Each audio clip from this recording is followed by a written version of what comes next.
All right, this is a London Fog tea bomb, and even though I just dropped it there, this has made it through so many states completely intact. So some of you, before my water gets cold, I'm going to put this in. I'll be right back. I want to measure the water. All right, so I do have a post about how Earl Grey samples that Cove Tea Company very nicely sent me for my 100 Earl Grey project. Oh, there it goes. It's crackling. That got crazy dispersed through the U.S. postal system. And that wasn't even the first delay. First, weather had delayed everything.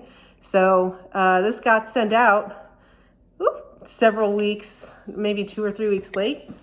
Now my milk is boiling over. Oh my goodness. With all of the crazy weather in January, that delayed the dispersal, just the good folks at Cove Tea from even going and getting my samples packaged up for shipment, because it was too cold in Canada. And when it is too cold in Canada, something is wrong. They sent me this Earl Grey tea bomb as a little, thank you for being patient. And then, again, I have a whole post on this, but this tea went through customs in LA, and then it was in St. Louis, but it arrived in St. Louis it wasn't even Mardi Gras weekend. It was Taste of Soulard. It was the weekend before Mardi Gras. It was admittedly during a time when it is hard to get mail here, and all of a sudden it was in Chicago. I called the Postal Service, and I'm like, why is this in Chicago? And they're like, we don't know. Okay, so then it went through customs again, and then it went to Dallas, and then it went through part of Louisiana. I think it was in Shreveport, and then it went to Miami. So anyway, somehow this beautiful London Fog tea bomb made it intact, and I've never actually had a tea bomb before, so I thought I would just make it on here today. I think it's gonna be really tasty. It smells heavenly. And so I'm gonna let this steep a little more, and I'm gonna tell you about it's not the prettiest sandwich I've ever made. This was inspired by sandwiches of history. Last week, Barry did one called the Hunter's Sandwich, which was brie and honey on thin sliced bread. And Barry plussed it up by adding slivered almonds and black pepper. And I thought that sounded delicious. And it sounds like a really lovely tea sandwich. I also threw the bread with the brie into the broiler, because who doesn't love melty brie? I love melty brie. But then some of the bread came out kind of darker than I intended. I actually don't mind. It's just, it's not as photogenic as it could be.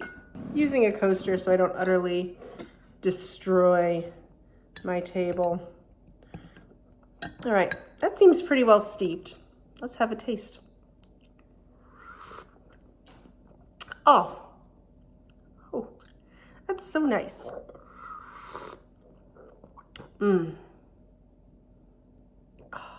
I've never actually had any sort of London Fog before, and I am loving it. The milk isn't taking anything away from the tea. The tea is still really coming through.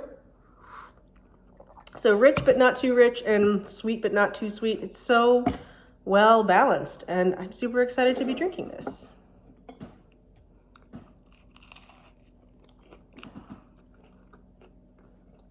And that is a great little tea sandwich. My bread is also not as photogenic because it is the ends of the bread. I did not make a pretty sandwich, but wow, it's really good. Here's the thing, I don't even like almonds. But the almonds mixed with the brie, mixed with the honey, mixed with the black pepper, wow, that is superb. So I would make that again. Anyway, we've got 2 more nice days and then we get back to winter. So good luck. I'm gonna call it spring, and have a good week.